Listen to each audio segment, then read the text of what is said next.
Hey friends, Dr. Christy here, and it is Breast Cancer Awareness Month. So first and foremost, before I get into anything else on this topic, I wanted to extend my compassion, my sympathy, my empathy, and all the healing energy that I can possibly muster to any women out there and men who have experienced breast cancer or have a family member who's had breast cancer. Of course, it's an incredibly traumatizing experience to have any cancer type of diagnosis, but I've seen many women through breast cancer, and I know the turmoil that is associated with it. It's quite personal, quite vulnerable. So if you or someone that you know has experienced it, my heart goes out to you, and I'm showing you all the love that I can muster up here. Outside of that, I just want to say a couple things on the diagnostics, okay? Everyone this time of year that's promoting breast cancer awareness screams out to women at the top of the rooftops, save the tatas, everybody go get your mammograms, go get your screenings, make sure that you're doing your breast exams. 1000% agree with being self-aware with your body, doing self-breast exams to be sure that you are in touch with your own body. And if you notice any differences that come up month to month, you take action on those things immediately. But let's talk about mammograms for a second.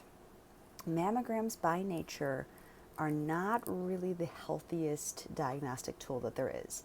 Of all the diagnostic procedures that are out there, not just for breast health, but in general, blood tests, even x-rays, MRIs, palpation, and just obvious physical exam procedures, mammograms they do not carry no risk with them. They take your breast tissue, squish it into this much breast tissue, and run radiation through it. To me, that's more of a recipe for potentially causing more cancers than it prevents over the long run. Now, that's not to say that mammograms are not useful. They've saved many lives, and I'm very grateful that we do have this screening tool and technology for many of the population who can't do other forms of diagnostics and aren't as in tune with their body and aren't necessarily as focused on their health. It saved many lives, so I'm not saying that it has no value whatsoever.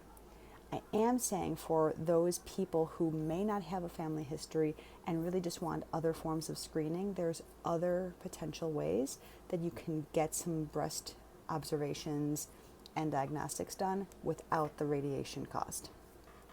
Let's go into this. Mammograms, if they find something on a mammogram, they find a spot, they find a lesion, they find some denser breast tissue that looks suspicious, their next level of specificity to examine that area further is an ultrasound. Now, the ultrasound does not carry with it radiation. It's more labor intensive, it's more time consuming, and insurance doesn't necessarily cover it because it's not as broad of a screening tool like mammograms are. So those are all the things that go against ultrasounds. However, if you have the capability to pay out of pocket for it, or if you have a physician who would write you a script for it so that your insurance company would consider covering it, highly recommend going this route. It's much healthier, in my opinion, to skip the initial screening test and just get the ultrasound, which is more specific and more sensitive and gets a better picture of your entire breast tissue on a deeper level, more detailed level than the mammogram can. So skipping that initial screening step, especially if you have a history or something of that nature, you're going to get that deepest level of diagnostics done without the potential radiation cost and risk that's associated with the mammograms. So that's just my first and foremost thought. Thermography is also potentially a powerful tool, especially in my opinion when coupled with ultrasounds. It can be a powerful package to get the imaging that you need so that you can be at peace with yourself to make sure that there's nothing really going on in your body without your knowledge. So for instance, number one, always do self-exams. I mean, there's really no way to say it. Ladies, fill yourself up every now and then.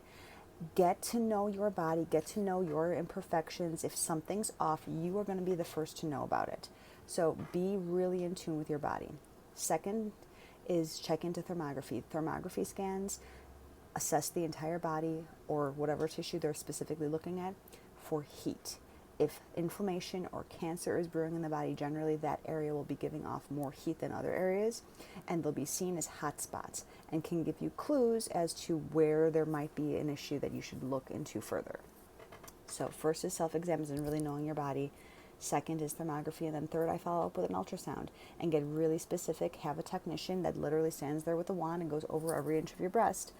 This is a much powerful, much more powerful, and I believe safer way to really get a picture of what's really going on in your breast tissue. So those are my quick thoughts for the day. Once again, this is not a one-size-fits-all approach. You and your family and your physicians know your body best. Do what feels right for you. I'm always a proponent of you doing you and me doing me. That said, these are just my quick thoughts on how to potentially minimize the risk that is often associated with these types of exams that are meant to help you avoid and catch precancerous type issues and use them in a more healthy, health-friendly fashion. And of course, really just being sure that you take care of yourself, mind, body, spirit, emotions, health, nutrition, everything across the board, so that these screenings really are just a yearly or every couple years. It's really truly screening so that you can check it off your list and be healthy and live a beautiful life. So, got any questions, drop them below and let me know if you have any thoughts. Have a great day.